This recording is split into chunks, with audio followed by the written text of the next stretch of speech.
The Sal Sirchia Show, the mayor of rock and roll.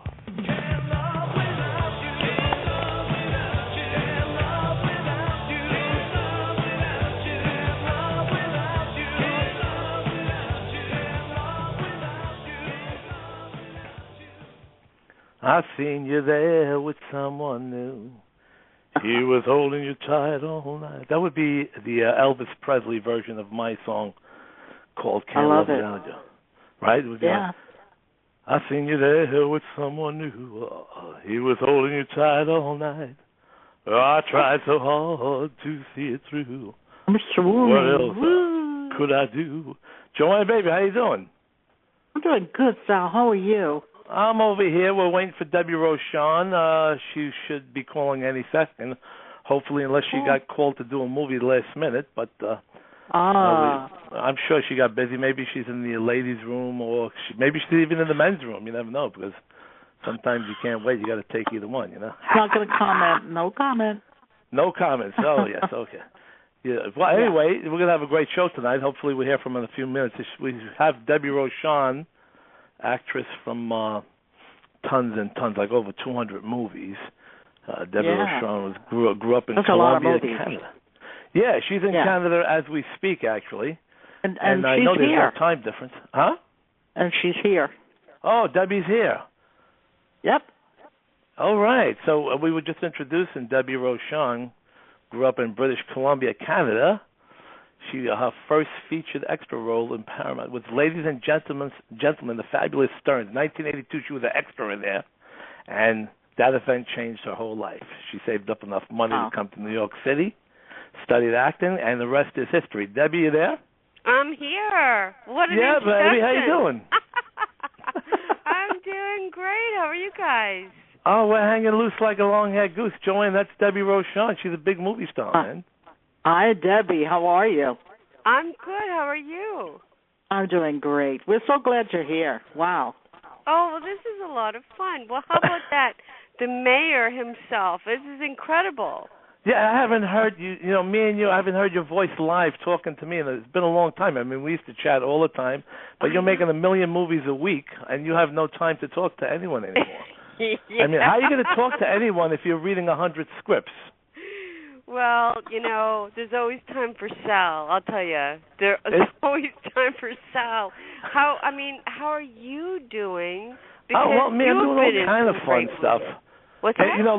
It's a wonderful time to be making music and making movies and having a radio show, but it's definitely not a great time to be making money. That's for sure. That's that's true, and it just is true, and it's the life of an artist. What can we say? I mean, this is it, isn't it?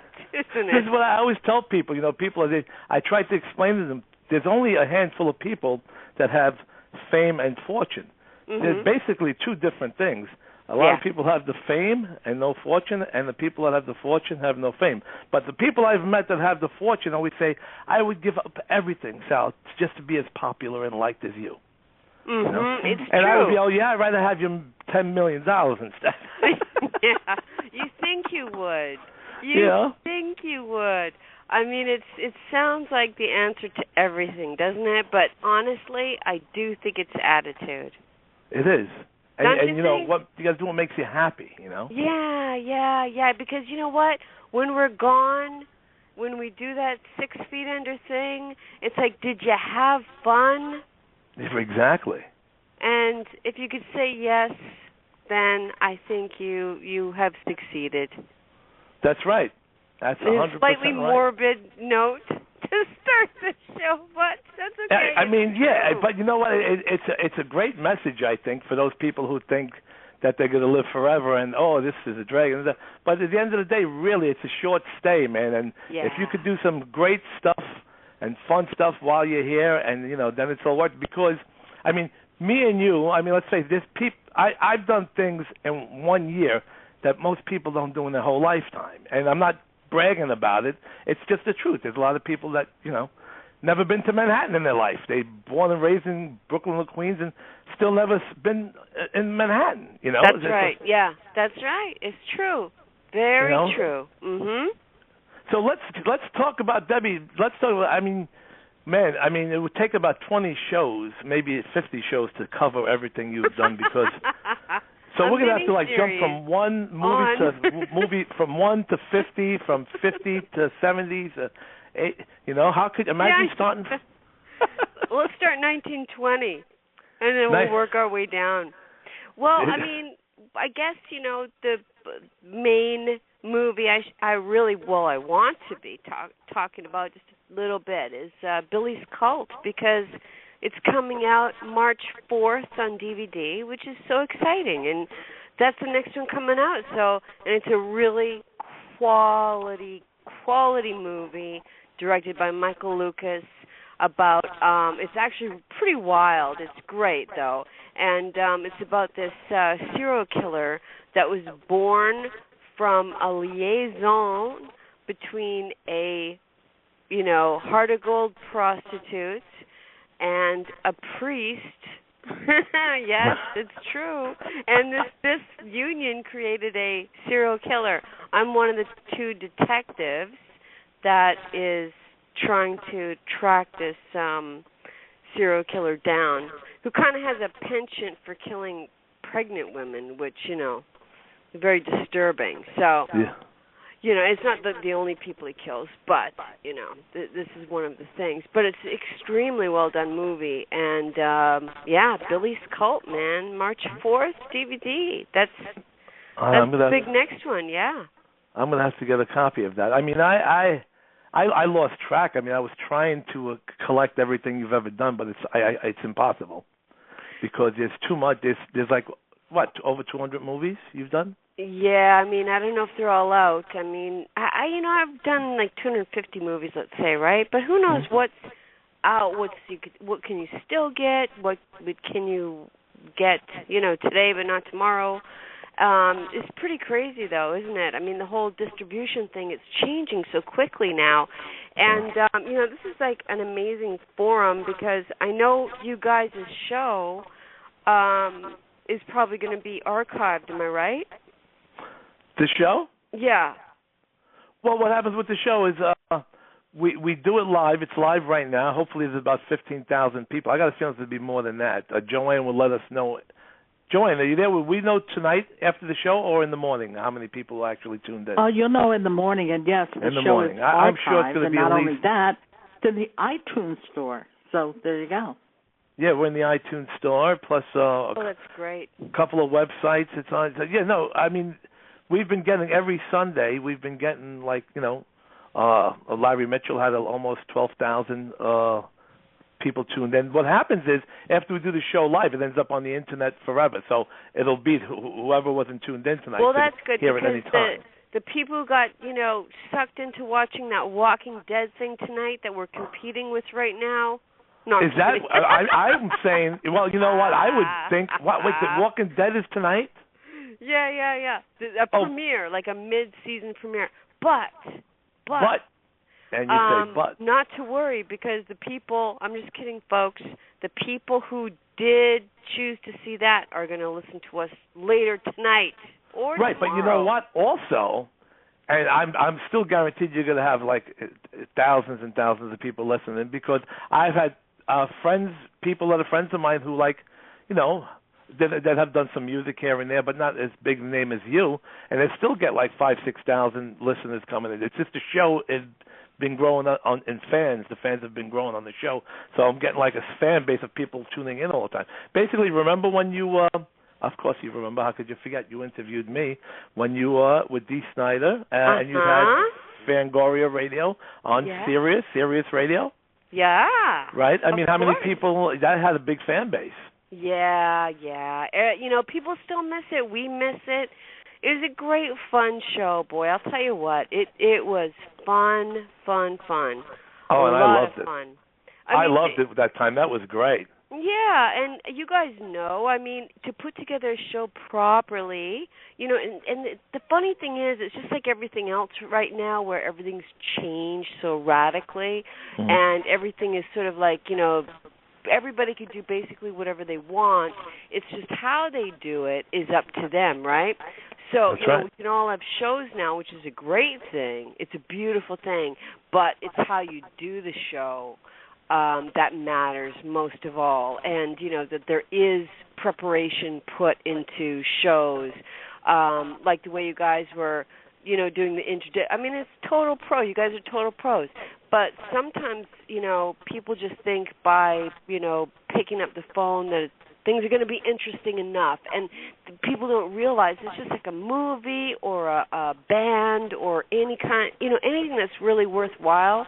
It has a lot of work put into it. So, that's your show, Sal. You put a lot of work into your show. So yeah, you know what it is? What really comes across, and I know this myself, but people always tell me, is my personality. I'm just being very natural. I'm just being myself, and my personality has always come across in anything I've done. No matter whether I do a movie, whether I do a gig on the stage playing live, whether just hanging out with people and wherever I am, I have this personality that people like me right away because I just treat everybody equally, and I don't think anybody's better than anybody. We're all human. Nobody's, it doesn't matter. It's also your positivity. That is what radiates from you. And that is like a quality. You can't teach people that. And you just want to be around it. You know what I mean?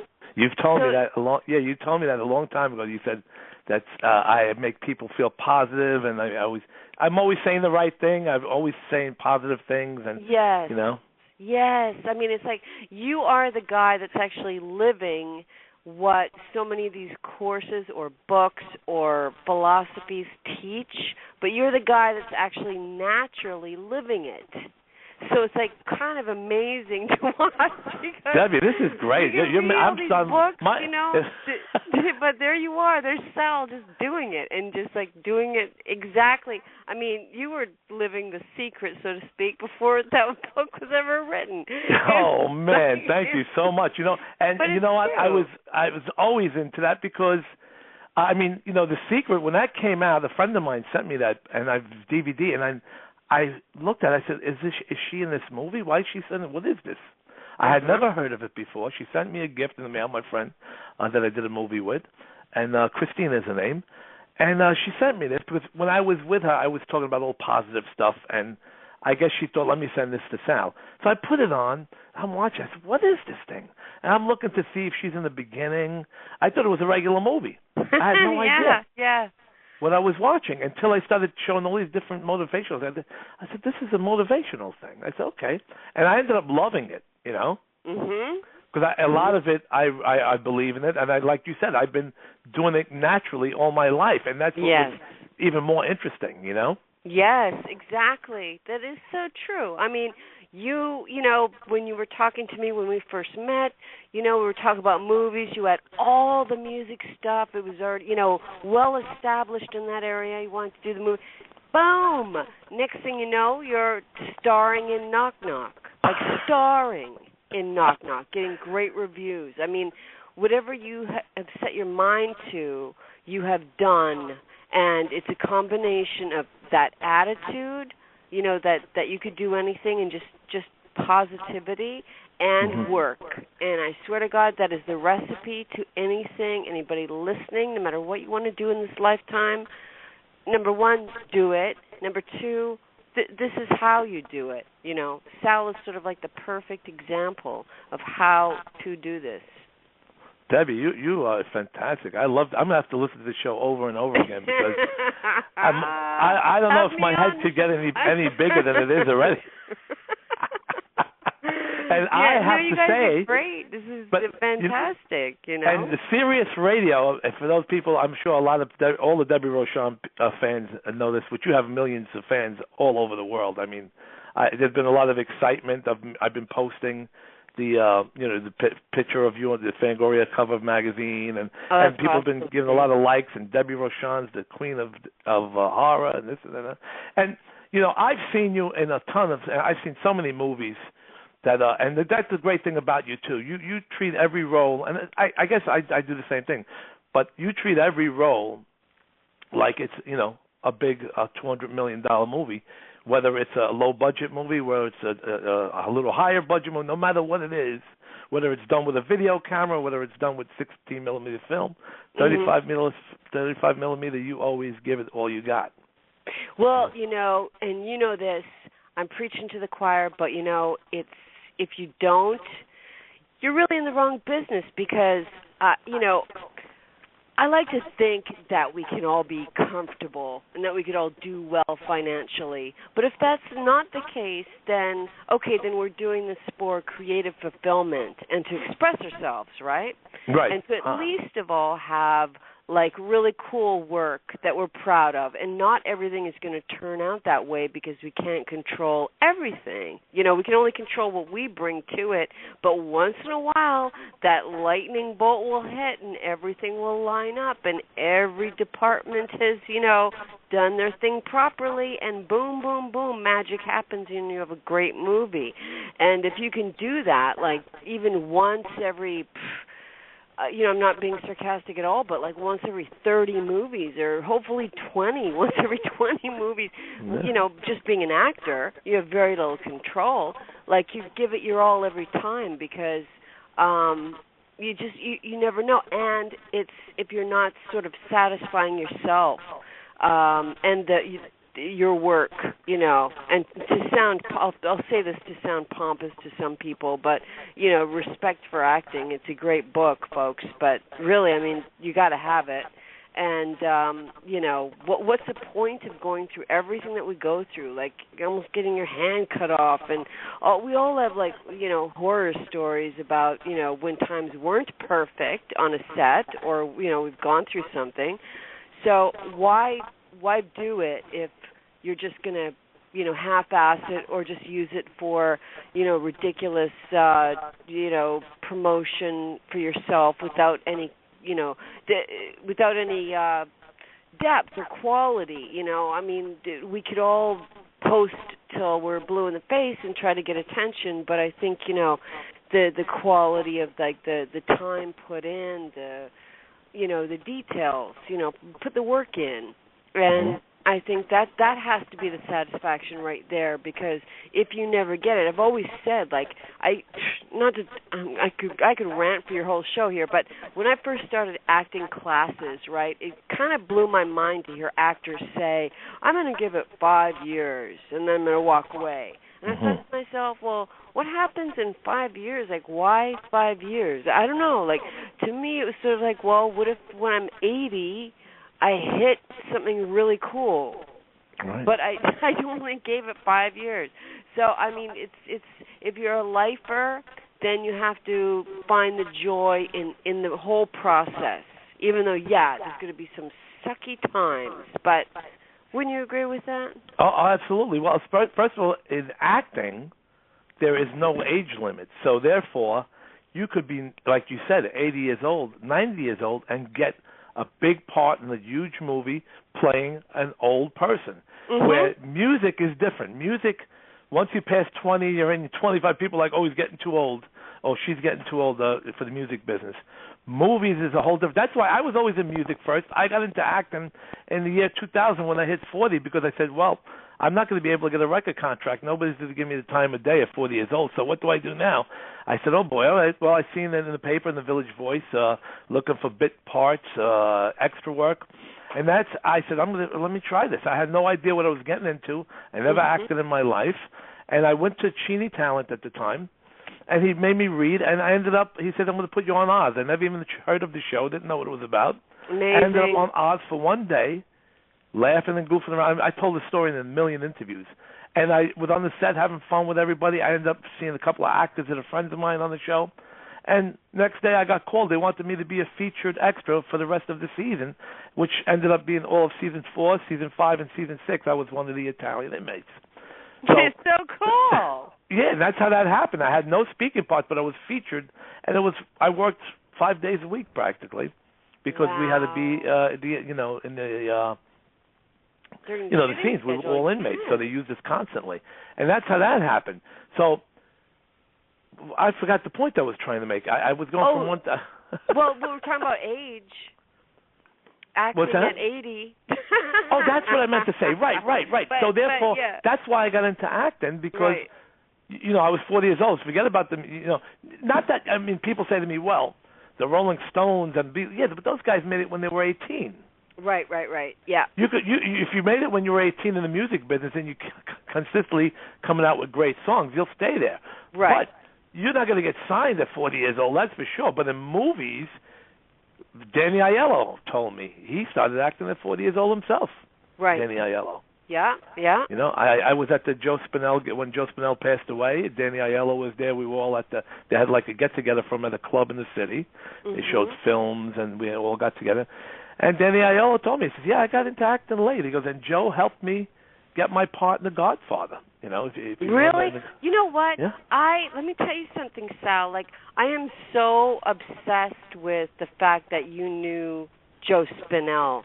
I never had the pleasure and honor of meeting that man. And I know he had his demons, but that doesn't even matter. Let me tell you something. Honestly, and I kid you not, when I have to go all out in a scene, there's like, a lot of actors will have something they say to themselves, or whether it's like a little mantra or a little this or a little that to sort of psych themselves up before they just got to go into a scene and kill it at like, 10, at, number 10. Right. And so whenever I am in that situation, I say to myself, I have to Spinell this. And I am not freaking kidding you.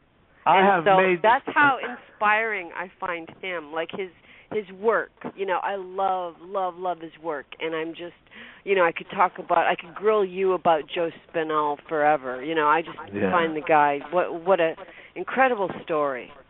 All right, Debbie, hold that note. We're going to go to commercial, and we'll be back with Debbie Rochon.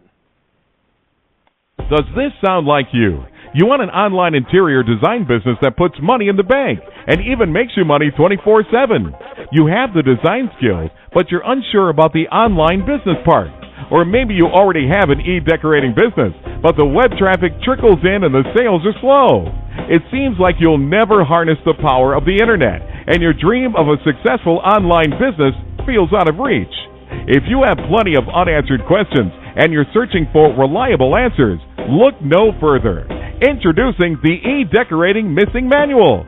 This is a step-by-step proven plan to create a thriving online interior decorating business. It includes digital learning materials, from an info-packed PDF manual to instructional videos. Get it today at mupplebee.com. That's www.mupplebee.com. Here is a well-documented fact. Humans spend approximately 33% of life in bed. That's a good reason to consider bringing your bed into the 21st century with Function All Linens. They'll change your bedtime forever. Designed for every kind of bedtime you can imagine, these fun and functional bed sheets have his and her side pockets that hold pretty much everything but the kitchen sink. The pockets allow you to have your cell phone, iPad, remotes, and anything else you need within your fingertips' reach at all times. No more cluttered nightstands. No more fumbling around in the dark. Simply reach for your pocket. Experience the affordable comfort and pure luxury that only Function All Linens can offer. For more information or to order, visit functionall-linens.com or beddazzle.com. And we are back, folks, with Debbie Rochon. We were just talking about Joe Spinell, how Joe Spinell inspired so many people. I've made so many friends on Facebook that I've never met in my life who become friends with me just because they know that I was Joe Spinell's friend from those clips on YouTube. But, Debbie, as we were on commercial, we just got a fan of yours calling in who'd like to ask you a few questions. Keenan, are you there? Yes, I am. Hello, Debbie. Hello, Keenan. How are you? I'm doing a lot better, hon. How are you doing? Good. Do you have your power back on? Yes. Good. Keenan was experienced a little bit of weather, Sal. Oh, boy. And lost his power, but that's good to hear that things are back. Yeah, while I was taking a shower this morning, the power goes. And, of course, there's no... The way my apartment's set up, my shower, my bathroom's down at the end of a walk-through closet, and there was no light. This could be a good part. This sounds like a good part for a horror movie. The way it sounded. The bathroom was down the hall. What the hell is through a walk-through closet? What? Yeah. I've never heard of such a thing. You know, Keenan, as you were telling this story, I was ready to see the little mini movie of this whole thing you were just saying. You know, in my head. Well, you know, the shower scene there was a kind of famous shower scene made, so you're not going to top that one. Okay, yes. No, yes, but yes. through a walk-through closet, you know, that's interesting enough for me. I don't know. I'll buy it. I mean, there's no light in there, but you know, the flashlights are all out in the front, and no light. And it's like, oh my God, who did the designing of that apartment? I don't know. There are times. What the hell, man? I mean, Jesus. Keenan, are you a huge fan of Debbie Rochon's? I am not only a fan of Debbie Rochon, I am her friend. Oh, okay, that's even better. A friend and a fan. Now, what is like your favorite Debbie Rochon movie? I'm sure you got a ton of them. Right at the moment, it's Color of the Dark. Yeah. Color of the Dark. Good choice. Yeah. Good choice. Now let's see. What Color of the Dark? What? Man, see, you can't even find it because there's 300 movies here. I'm trying to find the Dark. What year was that? I guess it came out 2009. I want to say. Is that the one you did in Italy? Yeah. Yeah, it's one of them. I have that movie. You see, even you are losing track, Sal. I'm losing track. That's the one. You freaked me out in that movie at the end when you were all like weird on the floor and going. Well, I thought that was her being normal. Yeah. That was that gave me the creeps. moment. I was spinelling it.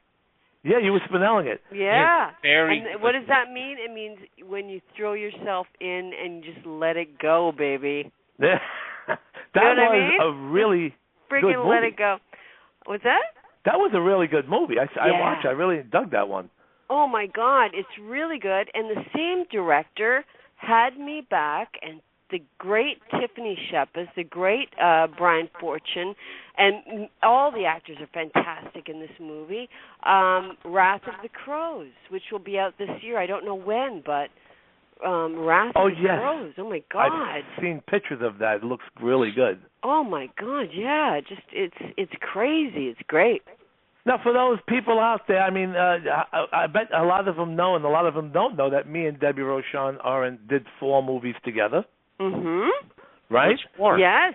Okay, me and Debbie were in. Well, first of all, and Debbie's going to start cracking up, was a movie we're in called Nikos the Impaler. That was, I think, one of my first movies that I was in after Oz. And that's already like 11 years old, about 10 years old, 11 years old. That was 2003, right? Yeah, yes, it was, because it was the first movie I did.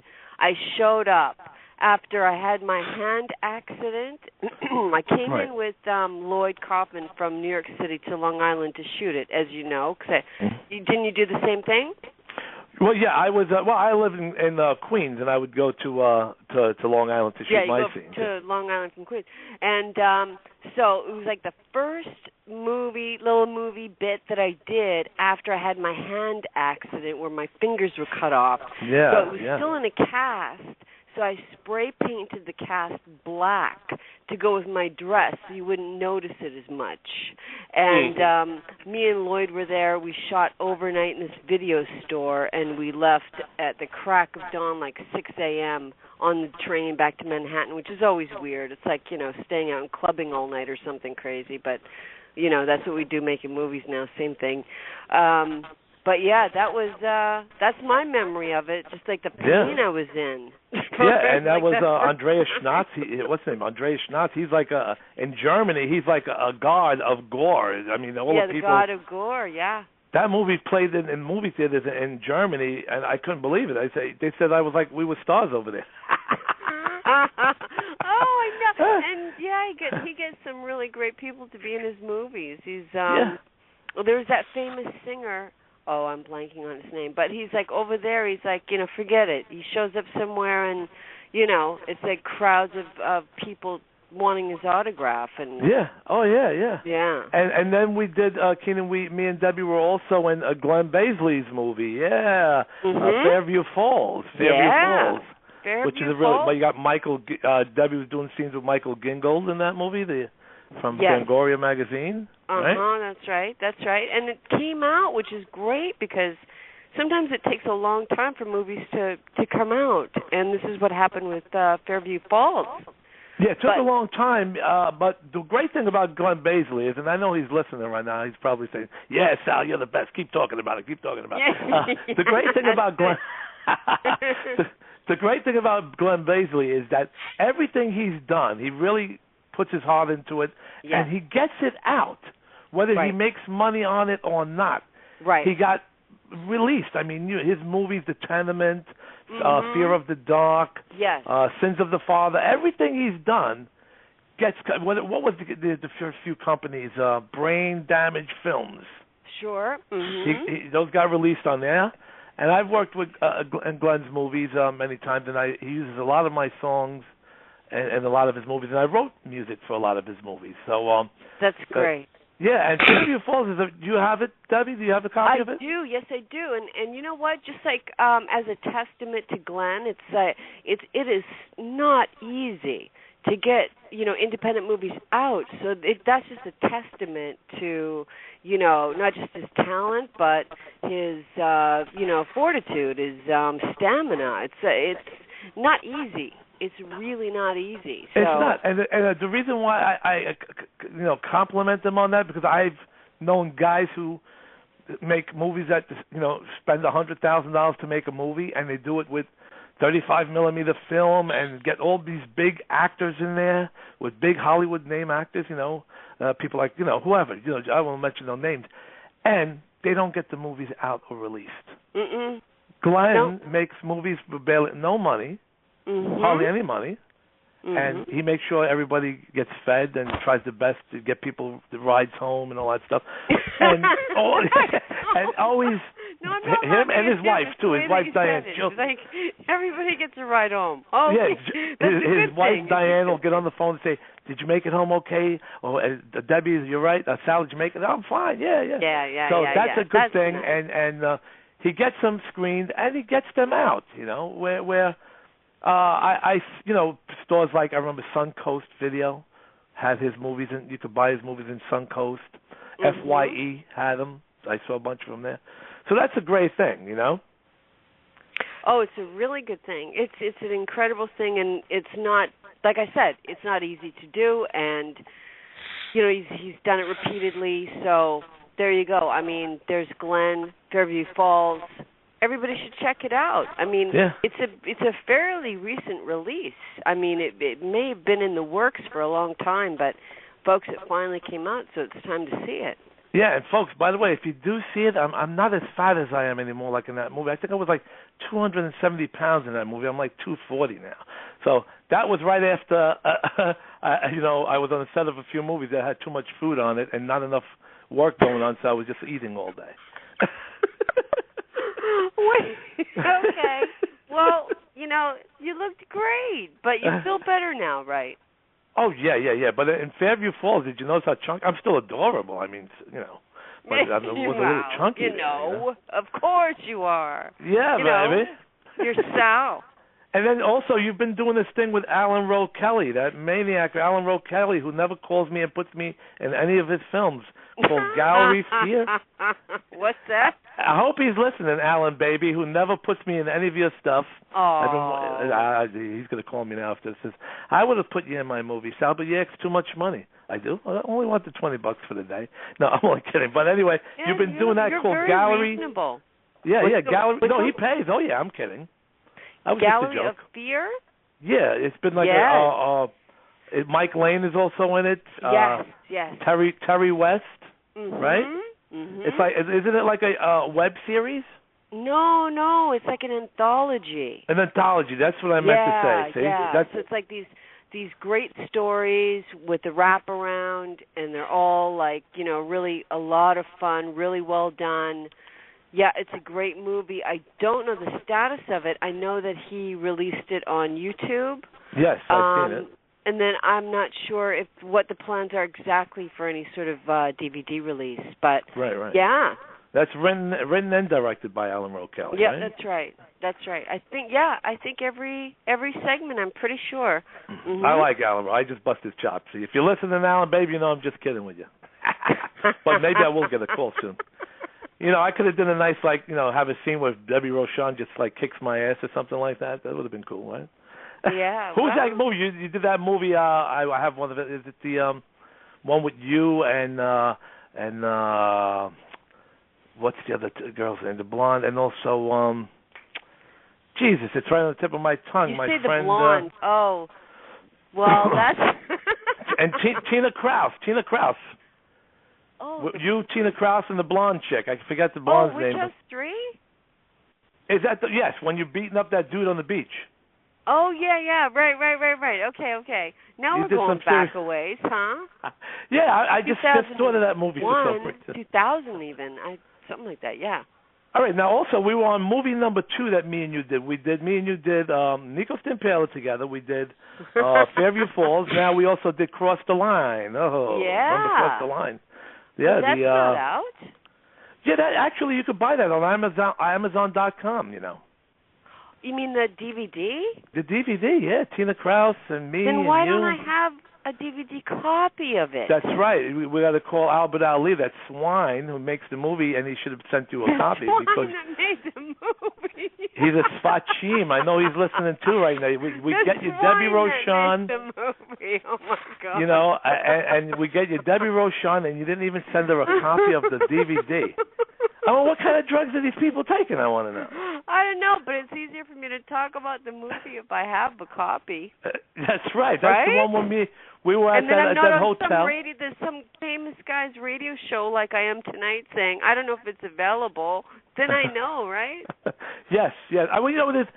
What happens with Albert Ali, he's such a big fan of yours that he freezes up when it's time to talk to you. So instead of calling you and say, Debbie, I got a copy of the DVD for you, he panics and gets so nervous because he's so crazy about you that he can't handle it. I don't think so. I'm just busting chops. Albert Ali's going to kill me. Watch, my phone is going to start ringing in a little while. Oh, yeah, he's going to kill you all right. But that's okay. Hey, but that's the Sal Sirchia thing. You know? It's all in the family. That's right, man. Just call me Archie Bunker. Knows. Get that cooking.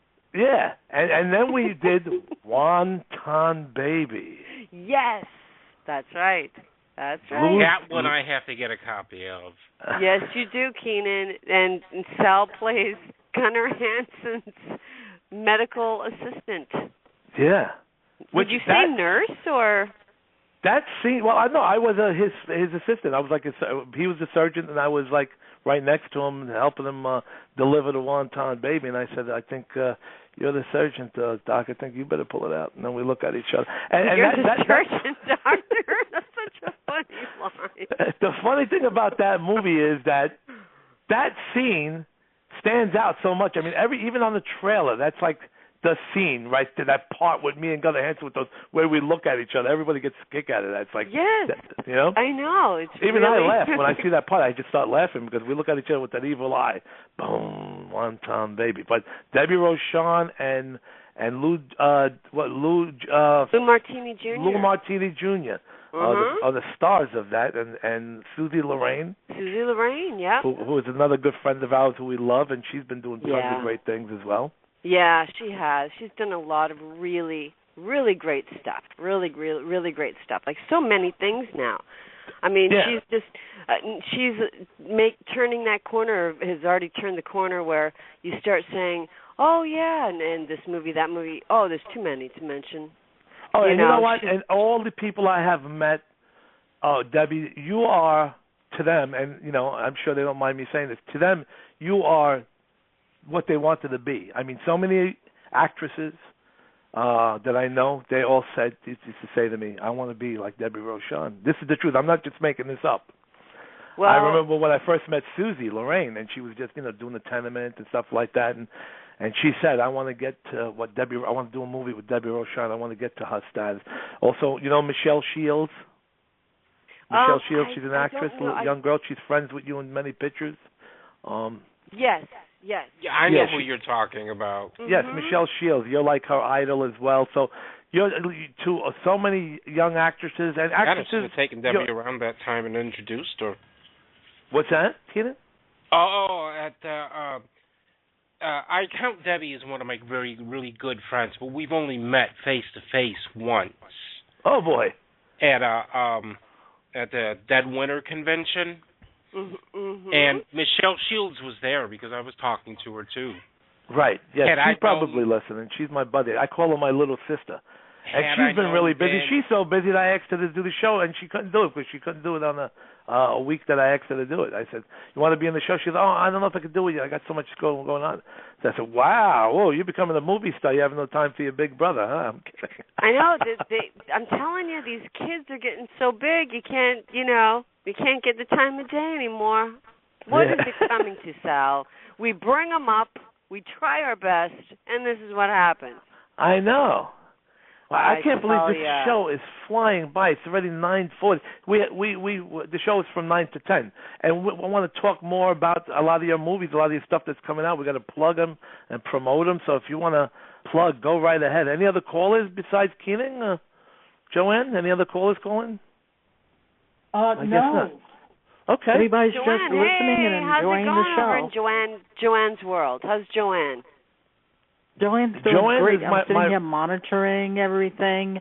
You have people in the chat room, and people are just sitting back. The conversation's really good. They're going to sleep, Sal. That's translated. They're going to sleep, damn it. No, it's not. Joanne is my Robin. Me and Joanne are like Howard Stern and Robin. There's logs out there. Sal, come on. We got to do something. Oh, my God. I emailed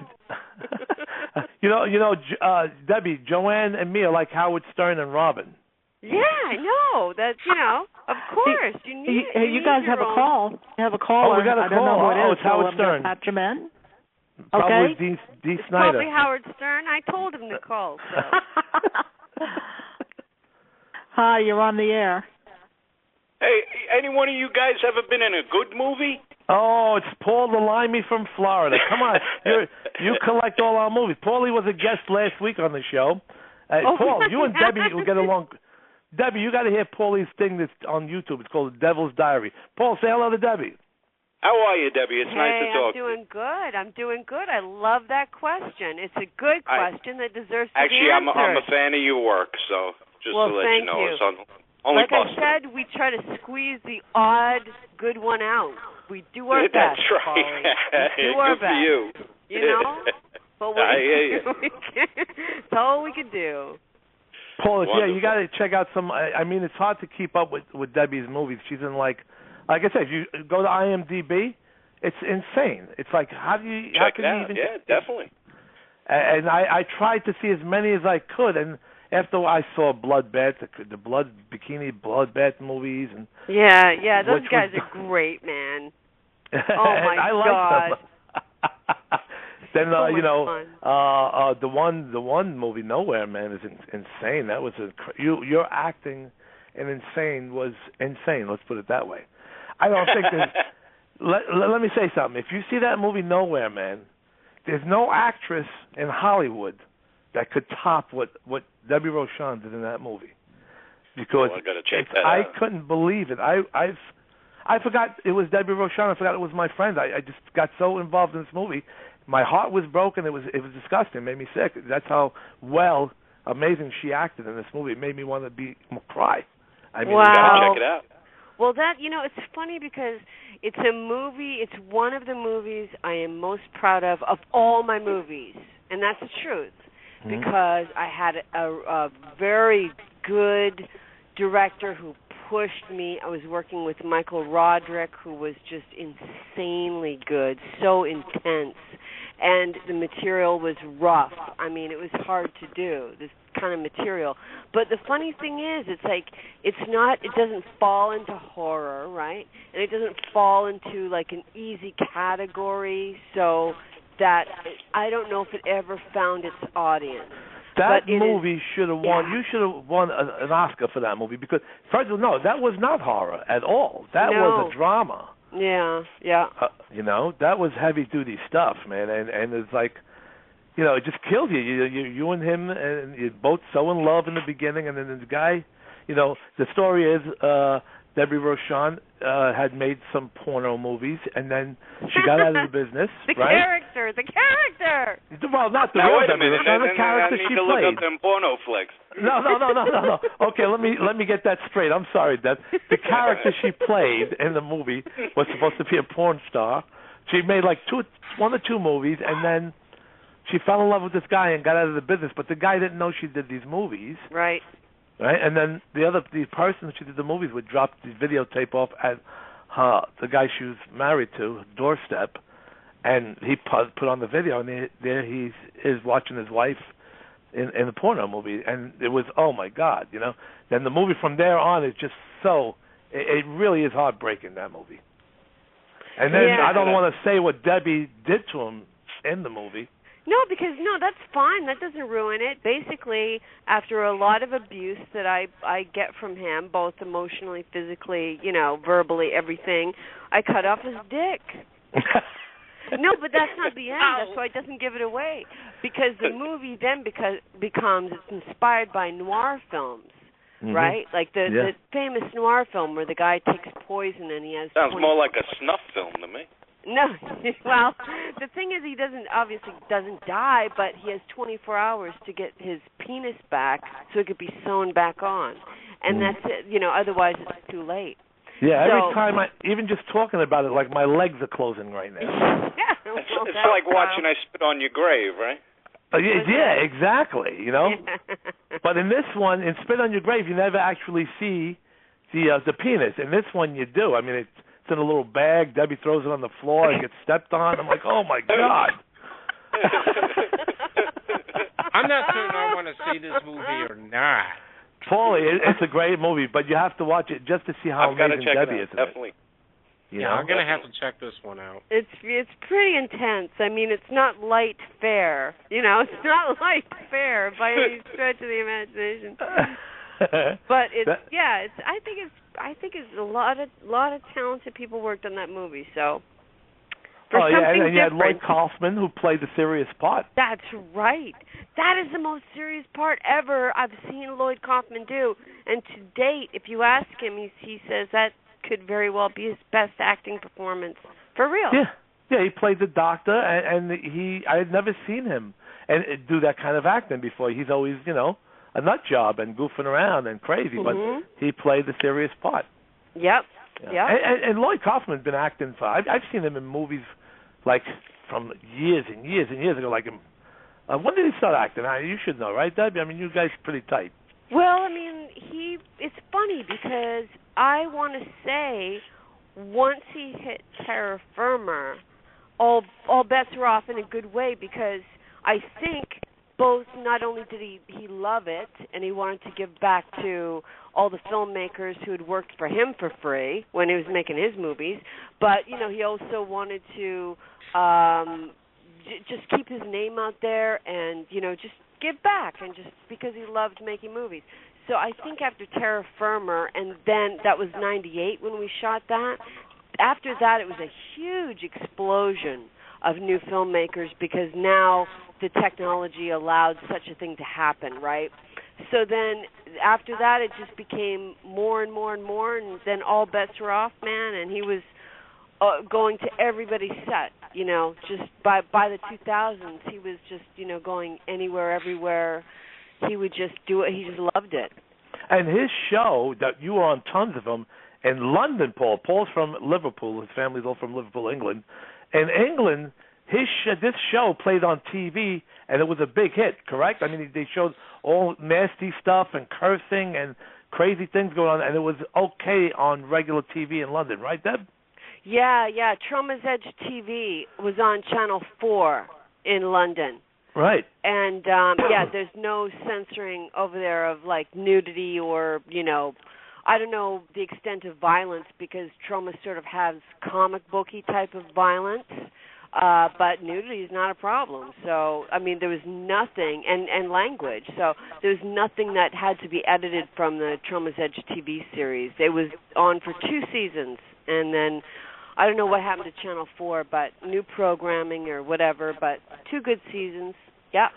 Yeah, and those are all out on DVD. I have a couple of those. And Tiffany Shipis was the maniac.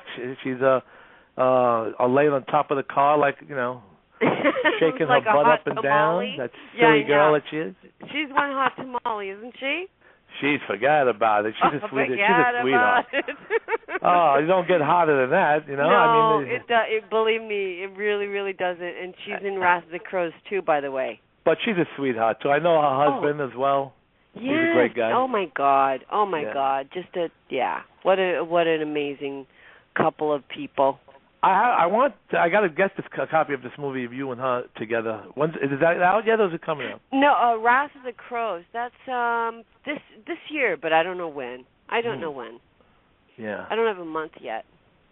Right. So what is the recent movies that came out recently that you've done? Well, there was one that I played, basically a ghost mother from hell. As Night Falls came out last month, I want to say it was. And then, like I said, Billy's Cult is March 4th. And then this year has a lot of releases. Dry Bones is coming out. Legend of Six Fingers. Legend of Six Fingers, yes. Yes, another great movie. Did both of those in Buffalo. Serial Caller, a really fun movie I did in England, is coming out in October. All kinds of things throughout the year. Axe to Grind will be coming out. I don't have a month for that one. Nightmare Box was just picked up by the same company that distributed American Mary for the Twisted Twins, and so they're going to have a whole really nice rollout for that movie and whole press thing and everything. So it's very exciting. And then, Model Hunger will be out, probably be done in a couple months now, and then we'll start screening it. And DVD for Model Hunger definitely won't be before 2015 because we're going to screen it. That's our business plan, if you will, is to get it out to as many people as possible on the screen. Is this one of your own productions, then? Well, I directed it. I never wrote it. It was written by James Mogart, who also he's an executive producer on it. And shot it in Buffalo, a couple days in New York, and then Buffalo. And it's basically a movie about women. That's kind of the bottom line. That's why I wasn't casted in it, huh? No. I could have grew my hair a little longer and wore a bra. Well, then you might have been, because we have the amazing, gorgeous Babette Bombshell is in it. Yes, the mayor. I could have been the mayorette for a day or two. Yes, you could have been, had you been willing to, get all fancy for me.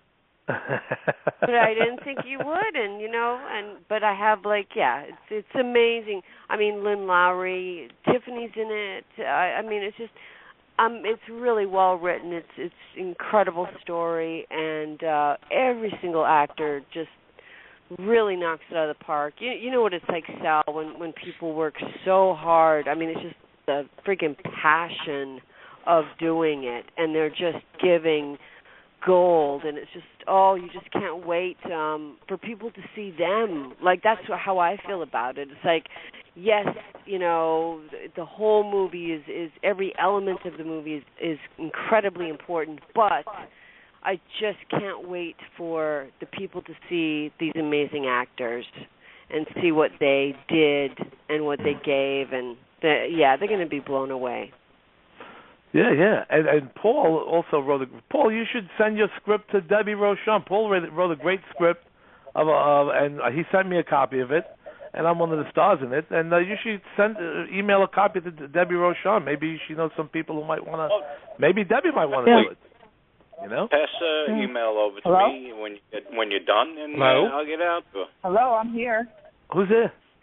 This is Sherry Lewis. Sherry Lewis. That's hey, Sherry Lewis, how you doing? Hey. I'm okay, oh, good, man. How you doing? Debbie Rochon's our guest tonight. Are you a big fan of Debbie, Sherry? Oh my gosh, yes I am. All right, Sherry. I watched some of your movies, and one of my favorite ones by far was Shit Boy. Oh yeah. Oh my God, those guys are amazing. Holy It was like, shit. and the funny thing was, it's like I had Blockbuster, and there was like one in my queue, and it wasn't available. I kept waiting and waiting and waiting until it finally came out. I was so ecstatic. I loved it. Oh, thank you so much. And You're welcome. you know, that is like so sweet to hear, and I'm going to tell the guys that made it too, because you know they can't be told enough, because everything they just put into it. The brothers Cunningham, I call them, made the movie, and what they do normally is work on these, you know, insanely huge budget Hollywood movies like what's the one where the Twilight girl? Oh, you're talking about oh gosh, Twilight. But that other one she did after that, the Huntsman and the something. Help me, somebody. Help me. Talking about. But all in all, I saw the movie and I love your part. It was the funniest thing because you, being a mom, and then you hired a babysitter, knowing good and well there was something wrong with your son. Yeah. Sherry, do you have your speakers? That's why it was so great. What? Sherry, do you have your speakers on your computer? Because I'm getting an echo. I'm hearing it repeat. Shoot. All right, hold on. If anybody has their speakers on the computer, you'll hear it like a repeat. Okay. All right. Thank I turned you, it off. There you you're go. welcome. We Sorry all about got that, to remember these things, right? It happens. Actually, it's my very first time calling in a radio show, let me tell you. Well, Sherry, the great thing is, now after we do this show, we have 4 minutes left, believe it or not. Okay. I wish we're going to have to do another one with Debbie soon because there's just too much to cover here. But I mean, all in all, you were amazing. I saw you in Dog, and I was looking at Hanger, which I have to watch. Oh, my God. Because I love that genre of horror with comedy. Yes. That is like one of my favorite genres ever. Wow. So, oh, my God. That is so... Can I just say one thing? Tampon tea. Tampon tea. Yes, in the movie Hanger, someone drinks used tampon tea. Okay, I said it. I said it. I was like, no, they didn't. And then they used a douche. I was like, really? I said, I have to watch this. I have to.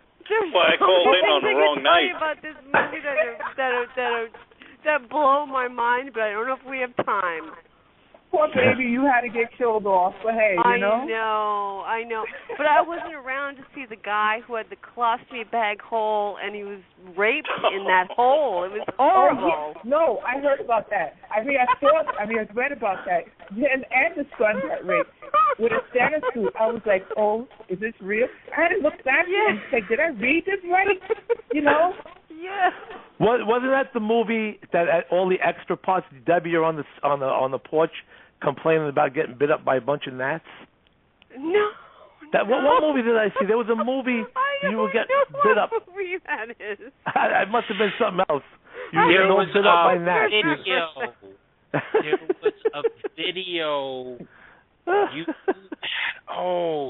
know what I loved about you because of the fact you had such a huge wide range of things you've done, been a model, with Tennessee Fort, and all these different things. But your key thing is being in horror, and you, of course, I bow down to you, Miss Screen Queen. That's sweet. That's awesome. Well, you are from 1990 to 1999. Hello, that is amazing. Oh, Debbie Rochon, I missed you in the Village Parade where you was with Dee Snider. Yes, another one of my favorites. Yeah, that was a lot of fun, boy. I'll tell you something. People in the streets of New York on Halloween are fun. They really are fun. We're lots of fun. Mm-hmm. It's fun on any day. Oh, yeah. Well, we got 1 minute. We have 1 minute left, folks. Joanne, we got 1 minute left. I see on the. I really wish the show didn't go so fast because everybody's having fun, and I don't want to leave. Yeah. If I don't want to leave, I could do this for hours. But I know, really. We're gonna get cut off in about 1 minute. So I like to thank Debbie. You're the best. I love you, man, and we got to get together soon. Yes, love you too, Sal. Thanks for having me on. I appreciate that. When are you gonna come back to New York? When you do that, you better invite me. Okay? Next week, Otherwise, brother. Okay, I told Sal when he does meet you with you, you better invite me, or our friendship is over. Oh, okay, you got it. All right, this show is wrapped. This is a wrap. Serious.